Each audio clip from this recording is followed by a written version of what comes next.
ಹಿಮಾಲಯದಲ್ಲಿ green tea ಕುಡಿತಾ ಇದ್ದೀನಿ. Himalayan green tea ನೀವು ಕೇಳಿದಿರಲ್ಲ ಬ್ರ್ಯಾಂಡ್, ಅದಿಲ್ಲಿ ಬೆಳೆಯಲ್ಲ. ಆದರೆ ನಾವು ಹಿಮಾಲಯದಲ್ಲಿ ಟೀ ಕುಡಿತಾ ಇದೀವಿ. ಇವಾಗ ಎದ್ದು 5:30 ಎದ್ವಿ. 5:30 ಎದ್ದು ಒಂದ್ಸರಿ ಎಲ್ಲ ಮೆಡಿಕಲ್ ಚೆಕಪ್ ಆಯ್ತು. ನಮ್ಮ blood pressure, oxygen level, BP ಅದೆಲ್ಲದು ಚೆಕ್ ಮಾಡಿದ್ರು ಒಂದು ರೌಂಡು. ಆಮೇಲೆ ಒಂದು ಕಾರ್ಡ್ ಕೊಟ್ಟಿದ್ದಾರೆ, ಹೆಲ್ತ್ ಕಾರ್ಡು. ಅದಕ್ಕೆ ಮಾರ್ನಿಂಗು ಈವ್ನಿಂಗು 2 ಟೈಮು ಚೆಕ್ ಮಾಡ್ತಾರೆ. ಅದೆಲ್ಲ ಆಗಿ ಈಗ ಬ್ರಷ್ ಮಾಡ್ಕೊಂಡು ಈಗ ಸನ್ ರೈಸಿಗೆ ವೆಯ್ಟ್ ಮಾಡ್ತಾ ಇದೀವಿ. ಅಲ್ಲಿ ಹಿಂದೆ ನೋಡ್ತಾ ಇದ್ರಲ್ಲ, ಅದೇ ಟೆಂಟ್ ನಾವು ಸ್ಟೇ ಮಲ್ಕೊಂಡಿದ್ದು. ತುಂಬಾ ಚಳಿ ಇತ್ತು, -2 ಡಿಗ್ರಿವರೆಗೂ ಇತ್ತು. ಈಗ ಎಲ್ಲ ಒಂದು ಇನ್ಸ್ಟ್ರಕ್ಷನ್ ಆಗ್ತಾ ಇದೆ. 7:30ಗೆ ಬ್ರೇಕ್ಫಾಸ್ಟಿಗೆ ಹೋಗ್ಬೇಕು ನಾವು. ಈಗ ಸನ್ರೈಸ್ ಆಗುತ್ತೆ, ಸನ್ರೈಸಿಗೆ ವೆಯ್ಟ್ ಮಾಡ್ತಾ ಇದ್ದೀವಿ. ತುಂಬಾನೇ ಚಳಿ ಇದೆ.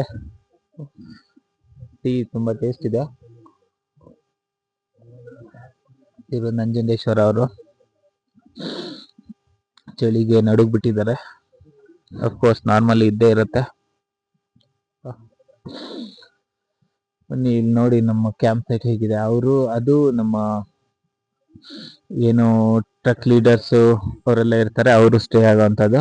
ಇದು ಮೆಡಿಕಲ್ ರೂಮು. ನಾವು ಮೆಡಿಕಲ್ಸ್ ಚೆಕ್ ಮಾಡೋದಕ್ಕೆಲ್ಲ ಇದು ಮಡ್ ರೂಮ್ ಯೂಸ್ ಮಾಡ್ತಾರೆ, ಮಡ್ಡಿಂದ ಮಾಡಿದ್ದಾರೆ. ಅದು ವಾಶ್ರೂಮ್ಸ್ ಆ ಕಡೆ ಇರೋದು. ಲೇಡೀಸಿಗೆ ಸಪ್ರೇಟ್ ಇದೆ ಅಂಡ್ ಜೆಂಟ್ಸಿಗೆ ಸಪ್ರೇಟ್ ಇದೆ ವಾಶ್ರೂಮ್ಸ್. ಅಂಡ್ ಆ ಕಡೆ ವೇಸ್ಟ್ ಎಲ್ಲ ಹಾಕೋದಕ್ಕೆ ಒಂದು ಸಪ್ರೇಟ್ ಆಗಿದೆ. ಆ ಕಡೆ ಪ್ಲೇ ಗ್ರೌಂಡ್ ಇದೆ, ಮೌಂಟೇನ್ಸ್ ಇದೆ. It's A complete package. ಇಲ್ಲಿ ಬಂದಾಗಷ್ಟೇನೆ ಗೊತ್ತಾಗತ್ತೆ ನಿಮಗೆ. ಅಲ್ಲಿ ಒಂದು ಹೈಟ್ ಅಲ್ಲಿರೋಂಥ ಒಂದು ಬೆಟ್ಟ ಕಾಣಿಸ್ತಾ ಇದೆ ನಿಮಗೆ. ಅದು ಮೌಂಟ್ ತ್ರಿಶೂಲ್ ಅಂತ. ಈಗ ಸನ್ ರೈಸ್ ಆದಾಗ ಅದು ಫುಲ್ಲು ಗೋಲ್ಡನ್ ಕಲರ್ ಬರುತ್ತೆ. ವ್ಯೂ ತುಂಬಾನೇ ಚೆನ್ನಾಗಿರುತ್ತೆ ನೋಡೋದಕ್ಕೆ. ಈ ಸರಿ ಸ್ನೋ ತುಂಬಾ ಲೇಟ್ ಆಗಿದೆ.